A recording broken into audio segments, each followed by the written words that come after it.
ஈரோட்டில் கால் வைக்கவே சீமானுக்கு யோக்கியதை கிடையாது. பெரியாரே மண்ணுன்னா இவன் என்ன? இவன் ஒன்றுமே இல்லை. அவராவது மண்ணாக இருந்து எல்லாத்துக்கும் அவர் நல்லது தான் செஞ்சுட்டு போனார். அவர் கெடுதலே செய்யலை. இவனெல்லாம் மனுஷனே இல்லைங்கிறேன் நான். அவ்வளோதான். அதை பற்றி சீமானை பற்றி பேசுனா எனக்கு கோபம் வருது, டென்ஷன் ஆகுதுங்க. சீமான் நல்ல இதில் இருக்கார், கருத்துக்கள் சொல்கிறாரு, உண்மையை சொல்கிறாரு, பொய் சொல்லலை. அரசியல்வாதிங்க எல்லாருமே இப்படி தான் சொல்கிறாங்க. பின்னாடி என்ன பண்ணுறாங்கன்னு அரசியலுக்கு வந்தால் தான் தெரியும். சீமானுக்கெல்லாம் வெற்றி வாய்ப்பு இல்லை. அவங்க பெரியார் திட்டினாரு, அதனால அவருக்கெல்லாம் வாய்ப்பு இல்லை. இப்போ திராவிட கழகம் வந்து பெரியார்னால தான் கால் ஓடி வந்திருக்கு இத்தனை வருஷமா.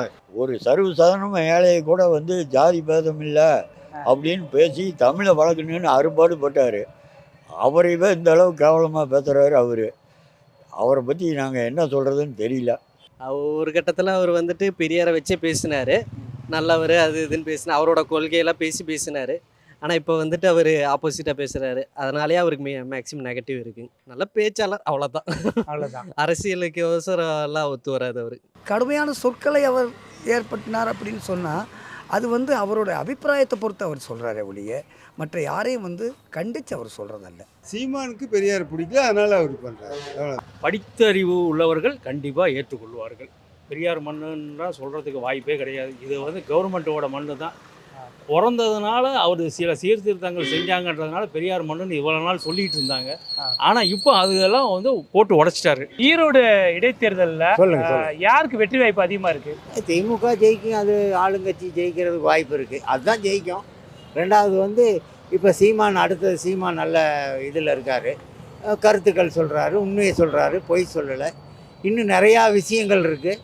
அவரும் நிறையா விஷயங்களை எடுத்து சொல்கிறாரு. அவர் சொல்கிறதுக்கு கேட்குறதுக்கும் நமக்கு நல்லா இருக்குது, அதுவும் நியாயமாகவும் இருக்குது. அரசியல்வாதிங்க எல்லாருமே இப்படி தான் சொல்கிறாங்க. பின்னாடி என்ன பண்ணுறாங்கன்னு அரசியலுக்கு வந்தால் தான் தெரியும், அதுக்கு முன்னே தெரியாது. சீமானுக்கு ஒரு ஓட்டு கூட விழுவாது. எதனாலும் அப்படி சொல்கிறீங்க? தலைவர்களை திட்டக்கூடாது. நமக்கு முன்னே இருந்த தலைவரெல்லாம் நமக்கு நன்மை தான் செஞ்சுட்டு போயிருக்கிறாங்க. தலைவர் பிடிக்கலன்னா விட்டுருணும். ஏன்னா அவருக்கு தெரிஞ்சதை அவர் பண்ணிட்டார், உனக்கு தெரிஞ்சதை நீ பண்ணு. நான் உன்னை திட்டக்கூடாது, நீ என்னை திட்டக்கூடாது. திறமையை தான் காமிக்கணும். இதை தவிர தலைவர்களையோ மற்ற மனுஷரையோ ஒருத்தருக்கு திட்ட வேண்டாங்கிறேன் நான். தலைவர்களையெல்லாம் திட்டி பேசுறது சீமான் செய்கிறது சரியில்லை. பெரியார் மண்ணு ஈரோடு, ஆனால் பெரியார் ஒரு மண்ணு அப்படின்ற சொல்லலாம் பயன்படுத்தியிருந்தார். இது எப்படி? மண்ணுன்னா இவன் என்ன? இவன் ஒன்றுமே இல்லை. அவராவது மண்ணாக இருந்து எல்லாத்துக்கும் அவர் நல்லது தான் செஞ்சுட்டு போனார். அவர் கெடுதலே செய்யலை. இவனெல்லாம் மனுஷனே இல்லைங்கிறேன் நான். சீமானெலாம் மனுஷனே கிடையாது. நான் சீமான்னு சொல்லலை. தலைவர்களையோ பெரியவங்களையோ யாரும் திட்டக்கூடாது. அவங்கவுங்க சாமர்த்தியத்தில் ஓட்டு வாங்குங்க, ஜனங்களுக்கு செய்யுங்க, பண்ணுங்க. இதுக்கு முன்னே வந்த தலைவர்கள் எல்லாமே நல்லவங்க தாங்க, யாரும் கெட்டவங்க கிடையாது. இப்போ சமீபத்தில் அவங்க சுயநலத்துக்கு ஆட்சி பண்ணிக்கிட்டு இருக்கிறாங்க. அதெல்லாம் நம்ம சொல்ல முடியாது. ஒருத்தன் நல்லவன்பா, ஒருத்தன் கெட்டவன்பா, அதெல்லாம் நம்ம பார்த்துக்கிட்டு போகிறோம். பொதுவாக தலைவர்களை முதல்லேருந்து தலைவர்களெல்லாம் திட்டாதீங்க. காந்தி, காமராஜர், நேரு, அண்ணா வரையிலும் எல்லாம் நல்லா தான் இருந்தாங்க. அதுக்கப்புறம் வந்தவங்க தான் லஞ்சம், ஊழல், அவங்கவுங்க சௌரியத்துக்கு வாழ்கிறாங்க. அதையெல்லாம் நம்ம யாரையும் மாற்ற முடியாது. வீட்டையே மாற்ற முடியல, ஊரையும் உலகத்தை நம்ம எப்படி போய் மாற்ற முடியும் சொல்லுங்கள்? அதெல்லாம் நம்ம மாற்ற முடியாது. தலைவர்களாக நமக்கு இதுக்கு முன்னே இருந்த தலைவங்க, பெரியவங்க, வீட்டில் இருக்கிற பெரியவங்களாக இருக்கட்டும், வெளியில் இருக்கிற தலைவர்களாக இருக்கட்டும், திட்டாதீங்கன்னு தான் நான் சொல்லுவேன். திட்டுறவங்கெல்லாம் அவர் மண்ணுன்னா அவராவது மண்ணாக இருந்து எல்லாத்துக்கும் உபயோகம் இருந்தார். இவன் எதுவுமே இல்லை. ஈரோட்டில் கால் வைக்கவே சீமானுக்கு யோக்கியதை கிடையாது. பெரியாரை பற்றி யாரும் பேசக்கூடாது. அவர் நல்லவர் தான். ஏதோ எதிர்கட்சிக்காரன் ஒன்று குறை சொல்லுவான், அவர் நல்லது தான் செஞ்சுட்டு போனார், நல்லவராக தான் இருந்தார். சீமான் செய்கிறது சரியில்லைங்க. சீமானுக்கு ஓட்டு வங்கி எவ்வளவுமா இருக்கும்? அதாவது சீமானை புரிஞ்சுக்கிறது கொஞ்சம் கஷ்டம். அவர் நல்லது சொல்கிறாருன்னு எடுத்துக்கிறவங்க எடுத்துக்கிறாங்க. இப்போ பெரியாரை பற்றி பேசி திட்டி ஆரம்பித்ததுக்கப்புறம் ஈரோட்டிலேருந்து அவங்களுக்கு சப்போர்ட் இருக்கிறவங்களுக்கு தான் ஓட்டு விழும், மற்றவங்களாம் ஓட்டே போட மாட்டாங்க. எங்களால் பெரியாரை நாங்கள்லாம் விரும்பினவங்க, இது பண்ணினவங்க, அவரெல்லாம் அவர் வழியில் நாங்கள்லாம் நடந்தவங்க, நாங்கள்லாம் பெரியார் வாரிசுன்னே சொல்லுவோம். அப்படியெல்லாம் ஈரோட்டில் இருந்தார், எல்லாம் செஞ்சார், பண்ணார். அவரை பற்றி பேசுகிறதுனால மற்றவங்கெல்லாம் யாருமே டெபாசிட்டு போவோங்க. மொத்தத்தில் டெபாசிட்டு போவோம். சீமானுக்கு ஓட்டு விழுவாது. அவர் பிரச்சாரம் பண்ணுறவங்க, சீமானுக்கு சப்போர்ட் பண்ணுறவங்க ஓட்டு விழுந்தா விழுவும். அவ்வளோதான். அதை பற்றி சீமானை பற்றி பேசுனா எனக்கு கோபம் வருது, டென்ஷன் ஆகுதுங்க. இப்போ நாம் தமிழர் கட்சி சீமான் அவர்கள் வந்து ஓரளவுக்கு வளர்ச்சி அடைஞ்சு தான் வந்தாங்க. இப்போ பெரியாரை பற்றி பல மேடைகளில் வந்து புகழ்ந்து பேசியிருக்காங்க. அவரை பற்றிலாம் நல்ல விதமாக பேசியிருக்காங்க. இப்போ திடீர்னு பெரியார் இந்த அளவுக்கு தாக்கி பேசுறதுக்கு என்ன அது காரணமா? என்னமோ அவங்க கட்சிக்குள்ள ஒருத்தருக்கு ஒருத்தர் இவரு ஒன்று சொல்லாது என்னமோ அதெல்லாம் ஒரு சிலதெல்லாம் எங்களுக்கு புரியறது இல்லைங்க. திராவிடங்கிறது சாமி இல்லைங்கிறது, சாமி இருக்குதுங்கிறது, அந்த மாதிரி எல்லாம் பேசும்போது எதையோ பேசுகிறாங்க. பெரியார் சாமியை ஒத்துக்க மாட்டார். ஒரு சிலர் அவர் சொல்கிற கொள்கையே வேற. சாமிக்கு 2 சம்சாரம் எதுக்குன்னு தான் கேட்பார். சாமிக்கு 2 சம்சாரம் இருக்கிறதுனால தான் எல்லாம் 2 பொண்டாட்டி கட்டிக்கிறான், 4 பொண்டாட்டி கட்டிக்கிறான்லாம் ரொம்பவே பேசுவார். நாங்களாம் சின்னதுலேருந்து பெரியார் சொல்கிறதையெல்லாம் கேட்டு வாழ்ந்தவங்க. அவர் ஒரு சிலது சொல்லுவார், ஒரு சிலது வந்து நம்ம சாமி கும்பிட்றவங்க கும்பிட்டுக்கலாம். அவர் என்னமோ சாமியை பற்றி சொல்கிறாரு, ஏதோ கதையெல்லாம் சொல்லுவார். அதெல்லாம் அப்படி பேசுவார். எதுக்கு 2 பொண்டாட்டி? பெருமாளுக்கு 2 பொண்டாட்டி, ஈஸ்வரனுக்கு 2 பொண்டாட்டி, முருகனுக்கு 2 பொண்டாட்டி, நீங்கள் கல்யாணம் பண்ணி வச்சிங்களா அப்படின்னு எல்லாம் மேடையில் பேசுவார். அவர் பேசுனதெல்லாம் நாங்கள் கேட்டிருக்கிறோம். அது நான் கெட்ட வழியில் போகாத நல்ல வழியில் போங்கன்னு சாமியை காமிச்சு கொடுத்தாங்க. ஆனால் இருக்கிறவனுங்கெல்லாம் கதையை கட்டி விட்டு எதையோ சொல்ல ஆரம்பித்தாங்க. அந்த வழியில் போகாதீங்கன்னு தான் இவர் சொன்னார். அதாவது அந்த வழி சரியான வழி இல்லை. நீங்கள் சொல்கிறதெல்லாம் நீங்கள் உங்களை நம்புங்க. நீங்கள் வந்து செய்கிறது நல்லது செய்யுங்க. பொதுவாக நல்லது செஞ்சீங்கன்னா நல்லது நடக்கும், கெட்டது செய்யாதீங்கன்னு சொன்னாரே தவிர இவங்களையெல்லாம் சாமியை மூட நம்பிக்கையை வச்சுக்கிட்டு கொண்டு போய் அந்த உண்டியில் ஒரு ஏழைக்கு ஒரு சாப்பாடு வாங்கி கொடு, ஒரு படிக்காத பிள்ளைக்கு ஒன்று செஞ்சு கொடு, உண்டியில் கொண்டு போய் என்னத்துக்கு அப்படி கொட்டுற? அவர் கேட்குறது ரைட்டாக இல்லையா? பிள்ளைங்களை படிப்பை கொடு, சாப்பாட்டை கொடு. நீங்கள் கொண்டு போய் உண்டியில் கொட்டுனா அது எது ஒன்றா கவர்மெண்ட்டுக்கு போகும், இல்லைன்னா எங்கேயோ போகும். அதெல்லாம் நல்லதா இல்லையா? ஒரு சிலதெல்லாம் அவர் நல்லது சொல்கிறத நம்ம எடுத்துக்கணும். அப்படி எடுத்துக்கிட்டு போகிறவங்க தான் நாங்கள். பெரியார் மண் ஈரோடு. அந்த பெரியார் மண்ணிலே வந்து பெரியாரை எதிர்த்து பேசி சீமான் அவர்கள் வாக்கு சேகரிக்கிறாங்க. இதை ஈரோடு மக்களை நீங்கள் எப்படி பார்க்குறீங்க? அவர் உயிரோட நல்லபடியாக திரும்பி போகணும்னு நினைக்கிறோம். நாங்கள் எவனாவது ஏதாவது கோபத்தில் ஆத்திரத்தில் எனக்கெல்லாம் வீட்டில் வேலை செய்கிற பொம்பளைங்க, இந்த நியூஸை கேட்குறவங்க, இந்த பொது நிகழ்ச்சியை கேட்குறவங்க, எங்கள் வீட்டுக்காரரு பெரியார் பக்தர், இந்த ஈரோட்டுக்காரரேவான், அதையெல்லாம் கேட்டு இருந்தவங்க நாங்கள். எங்களுக்கே இவ்வளவு ஆவேசம் கோபம் வருதுன்னா தீவிரமாக இருக்கிறவனுங்கெல்லாம் சீமானை பார்த்து என்ன நினைப்பான்? திடீர்னு ஏதோ ஒன்று பண்ணிட்டான்னா இந்த ஆள் உயிரோடு வெளியே போவானான்னு எனக்கு அதுதான் ஒரு சந்தேகம். இவங்க சீமான் இல்லை, யாருமே தலைவரை பற்றி திட்டாதீங்க, பேசாதீங்க, பிடிக்கலையா விட்டுருங்க. எதுக்கு அப்படி திட்டுறீங்க பேசுகிறீங்க? அது அவர் ஊர்லேயே வந்து அவர் தெருவுலேயே போய் பெரியார் நகர்லேயே போய் ஆர்ப்பாட்டம் பண்ணி பேசி இதெல்லாம் தேவையா? இப்போ பெரியாரை பேசுறதுனால அவரோட வாக்கு சதவீதம் குறையும் நினைக்கிறீங்களா, கூடும் நினைக்கிறீங்களா? வாக்கே உழுவாதுங்கிறேன். குறையிறதுன்னா கூடுறது என்ன? நான் தான் ஒரே இதில் சொல்கிறேன்னே. யாருமே இங்கே ஈரோட்டை பொறுத்தவரையில் அவருக்கு ஓட்டு போட மாட்டாங்க. அவரை சேர்ந்தவங்க யாராவது அவர் கூட போகிறவங்க, சீமானை சுற்றி 10 பேர் இருக்கிறாங்க, அவங்க போட்டால் தான் போடுவாங்க. ஈரோடு இடைத்தேர்தலில் சீமான் அவர்களுக்கு வெற்றி வாய்ப்பு இருக்கா இருக்கு? முன்னத்தை விட இப்போ அதிக ஓட்டு கிடைக்கலாம். வெற்றிக்கு வாய்ப்பு குறைவு தான். சீமான் அவர்கள் தொடர்ந்து பெரியாரை பற்றி கடுமையான விமர்சனங்களை முன்வைக்கிறாங்க. இதை நீங்கள் எப்படி பார்க்குறீங்க சார்? உண்மைன்னா உண்மை பொய்ங்கிறது நம்ம நேரில் பார்க்கவும் இல்லை, அதை பற்றி நமக்கும் தெரியாது, அந்த வயசு ஆகலை. இருந்தாலும் இல்லை, இப்போ ஒரு பேச்சு இல்லாமல் பேச முடியாது, அது உண்மைதான். பெரியார் மண்ணு, ஆனால் பெரியாரே ஒரு மண்ணு அப்படின்ற ஒரு கருத்தெல்லாம் சீமான் பேசியிருக்காரு. அப்போ அதெல்லாம் வந்து மண் அதெல்லாம் சொல்கிறீங்களா? அவர் இருந்தவர் தானே. 74 என்னமோ இறந்தார். அதுக்கு முன்னே பிறந்தவங்க தான். நாங்கள் குட்டி பையனாக இருந்தோம், 14-15 வயசில் இருந்தோம். அதனால் நாங்கள் வர்றப்போ நாங்கள்லாம் சைக்கிளில் போவோம், நடந்தும் போவோம். அப்போ வழியில் பார்த்துருக்குறோம். அதனால் இந்த மணிக்கூண்ட்லேயே நாங்கள் இப்போ அதுதான் எங்களுக்கு தெரியுமா ஒழிய அவருடைய அடிப்படை கொள்கை என்ன, எங்கெங்கே பரப்புரை செஞ்சாருங்கிறதுல எங்களுக்கு தெரியாது. சீமான் அவர்களுக்கு எந்த அளவுக்கு வாக்கு சதவீதம் இருக்குன்னு நினைக்கிறீங்க? அதாவதுங்க, நியாயத்தை பேசுகிறாரு, தர்மத்தை பேசுகிறாரு, கொள்கையை பேசுகிறாருன்னு நாம் சொல்லலை. ஆனால் அவர் பேசுகிறாரு, சிலரில் ஏற்றுக்கிறாங்க. அப்போ ஒரு 40% ஏற்றுக்குது, 60% அதை மறுக்குது. இதுதான் உண்மைன்னு சொல்ல முடியும். இப்போ அவர் பேசுகிறதெல்லாம் தப்புன்னு சொல்ல முடியாது, அவர் பேசுகிறதெல்லாம் நியாயம்னு சொல்ல முடியாது. இப்போ பெரியாரை கடுமையாக விமர்சனம் பண்ணுறதுனால சீமான் அவர்களுக்கு வாக்கு சதவீதம் கூடும் நினைக்கிறீங்களா, குறையும் நினைக்கிறீங்களா? இல்லை, இப்போ யாருமே நிற்கல, இவர் தான் நிற்கிறாரு. அடுத்த கட்சி இப்போ நிறையா இப்போ இந்த கட்சியெல்லாம் நிற்கிது சுயாட்சியெல்லாம். ஆனால் இருந்தாலும் இவருக்கு வந்து முன்னத்தை விட ஒரு ஒரு 5% வாக்கு அதிகம் வர்றதுக்கு வாய்ப்பு இருக்குது. ஆனால் திமுக ஜெயிக்கும். வெற்றி வாய்ப்பு டிஎம்கேவுக்கு தான் இருக்குங்க. டிஎம்கே தான் இருக்கு. சீமான் அவர்களுக்கு எந்த அளவுக்கு வெற்றி வாய்ப்பு இருக்குங்க? அவரு முன்னையே ஒரு 2வது பிளேஸில் இருக்காரு. முன்ன 3வது இடத்துல வந்திருந்தாரு போன இடைத்தேர்தல் அப்போ. எப்படி பார்க்கலாம் மக்கள் என்ன பண்ணுறாங்களோ வந்துட்டோங்க. சீமான் பேசுறது சரின்னு நினைக்கிறீங்களா? சரின்னு தானே. ஒரு ஒரு ஒரு சில விஷயங்கள் சரியானு தான் எனக்கு தோணுதுங்க. மற்ற பக்கம் பார்த்தாக்கா அவரை ஒவ்வொரு இது பேசும்போதும் ஒவ்வொரு கருத்துக்கள் தோணும் நமக்கு. அதை எல்லாத்துக்குமே நம்ம ஒப்பிட முடியாது. இப்போ ஈரோட்டில் வந்து நடக்கிற இடைத்தேர்தலில் வந்து பெரியாரை வந்து கடுமையான சொற்களால் பேசுறதுனால சீமான் அவர்களுக்கு வாக்கு வங்கி கூடுமா குறையும் நினைக்கிறீங்களா? கூடுறதுக்கான வாய்ப்புகளும் இருக்குது. கூடுறதுக்கான வாய்ப்புகள் இருக்குன்றீங்களா? ஏன்னா அவர் 2வது பிளேஸில் இருக்காரு, ஏடிஎம்கேவும் இல்லை. அதனால் பார்த்தீங்கன்னாக்கா அவர் வரலாம். சீமானுக்கெல்லாம் வெற்றி வாய்ப்பு இல்லை. இல்லை, அவங்க பெரியார் திட்டினாரு, அதனால அவருக்கெல்லாம் வாய்ப்பு இல்லை. பெரியார் திட்டினது தப்புன்னு நாங்கள் சொல்கிறோம். பெரியார் அவர் திட்டலாமா?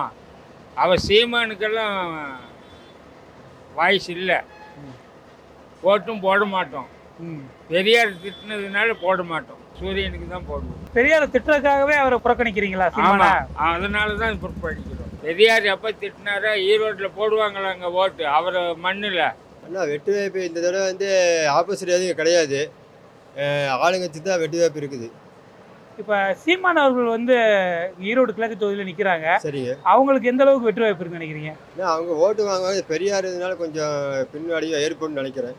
இப்போ சீமான் அவர்கள் பெரியாரை வந்து மிக கடுமையான சொற்களால் தாக்கி பேசுகிறாங்க. சரிங்க. இதை பற்றி நீங்கள் என்ன நினைக்கிறீங்க? ஆனால் அது வந்து அவர் தனிப்பட்ட கருத்து தான். இருந்தாலும் அது வந்து ஆதாரம் இல்லை அப்படின்ட்டு பரவாயில்ல இருக்குது. ஆதாரத்தில் வச்சு பேசுனா இதாக இருக்கும். இப்போ வந்து நான் எந்த கட்சி ஆட்சி வந்தாலும் சரி, விலைவாசி குறைக்க சொல்லுங்கள். எனக்கு இலவசம் எங்களுக்கு வேணாங்க. இலவசம் வாங்கி வரி வந்து ஏற்றுறாங்க. வீட்டு வரி, கரண்ட் பில்லு எல்லாமே ஏறிடுச்சு.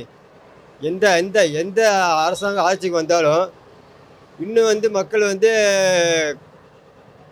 500 ரூபா சம்பளம் வாங்காமல் இன்னும் நடத்துகிற மக்கள் நிறைய பேர் இருக்கிறாங்க. இப்போ நாட்டோட வளர்ச்சி எங்கே வந்து அழகி மாதிரி சொல்கிறீங்க? பொருளாதாரம் எங்கே போய் இதாகிடுச்சு உங்களுக்கு சொல்ல பார்க்குங்க. இன்னும் பாமர மக்கள் கஷ்டப்பட்டு தான் இருக்கிறாங்க. சொல்லுங்கள், விலைவாசி கண்ட்ரோல் பண்ண சொல்லுங்கள். விலைவாசி கட்டுப்பாடு மக்கள் வந்து அவங்கள இது பண்ணணும். விலைவாசி தாறு மாதிரி ஏறி போச்சு. 100 ரூபா கொண்டு போய் என்ன வாங்க முடியும் சொல்லுங்க பார்க்கலாம். தக்காளி கிலோ 40 ரூபா 50 ரூபா விற்கிது. வெங்காயம், பெரிய வெங்காயம் 80 ரூபா விற்கிது. சீமான் அவர்கள் பெரியாரை இந்த அளவுக்கு கடுமையாக பேசுவதால் அவரோட வாக்கு வங்கி கூடுமா அது குறையும் நினைக்கிறீங்களா? ஆனால் குறையும், கண்டிப்பாக குறையும். அதுக்கு என்ன காரணம் மெயினாக? இப்போ திராவிட கழகம் வந்து பெரியார்னால தான் கால் ஓடி வந்திருக்கு இத்தனை வருஷமாக. ஆளுங்கட்சி மட்டும் சொல்ல, எல்லா கட்சியுமே பெரியாரை எடுத்து முன்னே நிற்கிறாங்க. அப்படி இருக்கிற பட்சத்தில் பெரியாரை வந்து ஆதாரம்லாம் பேசினா வந்து அது பின்னாடி ஏற்படும். சீமானை பொறுத்தவரையும் வாய் மட்டும்தான் அதிகம், திறமையை விட வாய் அதிகம். மக்கள்கிட்ட அந்த வாயை வச்சு செல்வாக்கு தேடலான்னு நினைக்கிறாரு. ஜெயிக்கிறாரோ என்னமோ அது எங்களுக்கு தெரியாது. ஒரு சர்வசாதாரணமாக ஏழையை கூட வந்து ஜாதி பேதம் இல்லை அப்படின்னு பேசி தமிழை வளர்க்கணுன்னு அரும்பாடு பட்டார். அவரைவே இந்த அளவு கேவலமாக பேசுகிறாரு அவரை பற்றி நாங்கள் என்ன சொல்கிறதுன்னு தெரியல. எனக்கு தெரிஞ்சு இந்த சைடு வந்து டிஎம்கே தான் வரதுக்கு சான்ஸ் அதிகம். சீமான் அவர்கள் வந்து ஈரோடு இடைத்தேர்தலில் வந்து பெரியார் அவர்கள் வந்து கடுமையான சொற்கள்லாம் தாக்கி பேசுகிறாங்க. இது எப்படி பார்க்குறீங்க ஈரோடு மக்கள்? அவர் பேசுனதில் எனக்கு உடன்பாடு இல்லை. அப்படி ஒன்றும் அவர் கரெக்டாக பேசின மாதிரி தெரில. ஒரு கட்டத்தில் அவர் வந்துட்டு பெரியாரை வச்சே பேசினார், நல்லவர் அது இதுன்னு பேசினார், அவரோட கொள்கையெல்லாம் பேசினார். ஆனால் இப்போ வந்துட்டு அவர் ஆப்போசிட்டாக பேசுகிறாரு. அதனாலேயே அவருக்கு மேக்ஸிமம் நெகட்டிவ் இருக்குங்க. அது ரொம்ப தவறுங்க. ஒரு கட்சியில் இருந்துக்கிட்டு அப்படி பேசக்கூடாது, அது ரொம்ப தவறு. இப்போ சீமான் அவர்களுக்கு எந்த அளவுக்கு வாக்கு வங்கி இருக்குன்னு நினைக்கிறீங்க? வருவாங்க, காம்படிஷன் இருக்கும். ஆனால் வந்துட்டு வின்னிங் பர்சன்டேஜ் அளவுக்கு இருக்காது. சீமானை பற்றி உங்களுடைய பார்வை என்ன? நல்ல பேச்சாளர், அவ்வளோதான். அவ்வளோதான். அரசியலுக்கு அவசரம் எல்லாம் ஒத்து வராது. அவர் பேசுவார், அவ்வளோதான். என்ன காரணம்? அவர் பேசுறது அப்படி தான் இருக்கு. ஐயா, ஈரோடு கிழக்கு தொகுதியில் வந்து சீமானை வந்து மக்கள் ஏற்றுக்கொள்வாங்களா மாட்டாங்களா? ஏற்றுக்கொள்வார்கள் சார். எதனால் அப்படி சொல்கிறீங்க? மக்கள் எல்லாருமே சந்தோஷமாக இருக்கிறாங்க சார். எந்த விதமான பாதிப்புகள் கிடையாது. காம் சிட்டி ஆயிடுச்சு. எந்த விதமான ஹரல பரல எதுவுமே இல்லை. நல்லபடியாக வாழ்கிறாங்க. சீமான் அவர்கள் பெரியாரை வந்து மிக கடுமையான சொற்களை விமர்சனம் பண்ணுறாரு. இதை எப்படி பார்க்குறீங்க? இது வந்து கடுமையான சொற்களை அவர் ஏற்படுத்தினார் அப்படின்னு சொன்னால் அது வந்து அவரோட அபிப்பிராயத்தை பொறுத்து அவர் சொல்கிறாரே ஒழிய மற்ற யாரையும் வந்து கண்டித்து அவர் சொல்கிறதல்ல. பெரியார் மண்ணிலே வந்து பெரியாரை வந்து விமர்சனம் பண்ணி வாக்கு கேட்கறத ஈரோடு மக்களாக நீங்கள் எப்படி பார்க்குறீங்க? நாங்கள் கடுமையாக தான் வண்டிக்கிறோம். அப்படி பேசுறது தவறுன்றீங்க? தவறு. ஈரோடு மக்கள் வந்து சீமானை ஏற்றுக்கொள்ள மாட்டாங்க. நிச்சயமாக ஏற்றுக்கொள்ள மாட்டாங்க. இப்போ வந்து சீமான் அவர்களை பற்றி உங்களுடைய பார்வை என்னங்கய்யா? சீமான் அவர்கள் அப்படி அவர் ஒரு தன்னாட்சி, தன் விருப்பம், தன் நடக்கை, அடிபணியாதவர், தன்னுடைய அடக்கத்தில் இருக்கிறாரு. அடுத்தவரை வந்து விமர்சித்து அடுத்தவங்களை வந்து பகைச்சு அடுத்தவங்களுக்கு வந்து விரோதத்தன்மையாக எதையும் அவர் சொல்கிறாரு. இதுதான் கணக்கு. செல்வாக்கு யாருக்கு அதிகம்னா இப்போ ஆளுங்கட்சின்னா இடைத்தேர்தல்னா ஆளுங்கட்சி தான். சரி, அவங்க நல்லா பணம் செலவு பண்ணுறாங்க, சரி, அவங்களுக்கு தான் வாய்ப்பு சொல்லலாம். இப்போ சீமான் அவர்களை வந்து ஈரோடு மக்கள் ஏற்றுக்கொள்வாங்களா ஏற்றுக்க மாட்டாங்களா? ஏற்றுக்குவாங்க. முன்ன இருந்ததை விட ஒரு 50% அதிகமாகவே வாங்குவாருங்களா? அதுக்கு என்ன காரணம் நினைக்கிறீங்க? அதுக்கு இவங்களுடைய அதிருப்தி தான், டிஎம்கேயோட அதிருப்தி. இவர் ஏற்கனவே இப்போ இதில் நிற்கிறவர் விஜயகாந்த் முடிச்சு போட்டது இங்கே வந்துருக்கிறாரு. அதனால் அது ஒரு மைனஸ் இருக்குது அவங்களுக்கு. இப்போ சீமான் அவர்கள் வந்து பெரியாரை பற்றி கடுமையான சொற்களால் விமர்சனம் பண்ணிட்டு இருக்காங்க. இதை எப்படி பார்க்குறீங்க ஈரோடு மக்கள்? அது அவருடைய கருத்து. அவர் சொல்கிறாரு. பெரியார் வந்து அவர் எல்லாத்துக்கும் பொதுவானவர். சீமானுக்கு பெரியார் பிடிக்கல, அதனால அவர் பண்ணுறாரு. அவர் பேசுவது சரின்னு நினைக்கிறீங்களா? சீமான் பேசுறது, அவர் பேசுறது தப்பு தான். ஈரோடு வந்து பெரியார் மண்ணில் வந்து பெரியாரை பற்றியே வந்து விமர்சனம் பண்ணி ஓட்டு கேட்பதை எப்படி பார்க்குறீங்க? அது வந்து மக்கள் தான் எதிர்ப்பு தெரிவிக்கணும். ஏன்னா வந்து மக்கள் வந்து அவர் பேசுறதை கைதட்டி சிரிக்கிறாங்க. அவர் ஒரு மாதிரி அரசியல் பண்ணுறாரு, ஒரு அடாவடி அரசியல் மாதிரி பண்ணுறாரு. இதுக்கு முன்னாடி பெரியாரை பற்றி பல்வேறு இடங்களில் புகழ்ந்து பேசியிருந்தாரு. இப்போ சமீபத்தில் இந்த மாதிரி கடுமையான சொற்களை பயன்படுத்துறாரு. வந்து அவருக்கு மேலிடத்தில் இது ப்ரெஷர் இருக்கலாம், அது வேற மாதிரி பேசிக்கிறாங்க. மேலேன்னா புரிஞ்சிருக்குன்னு நினைக்கிறேன் உங்களுக்கு. அதுக்கு மேலே அவருக்கு கொஞ்சம் சப்போர்ட்டு, எல்லா விதத்துலேயும் சப்போர்ட் இருக்குது அவருக்கு. அது ஒரு பேச்சு வருது.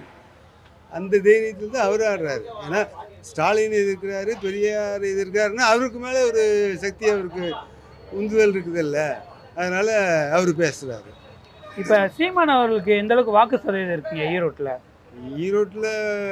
வாக்கு சதவீதம் என்ன ஒரு 5% போன தடவை இருந்துச்சுன்னா இன்னொரு 5% சேர்த்து வரலாம். அவ்வளோ.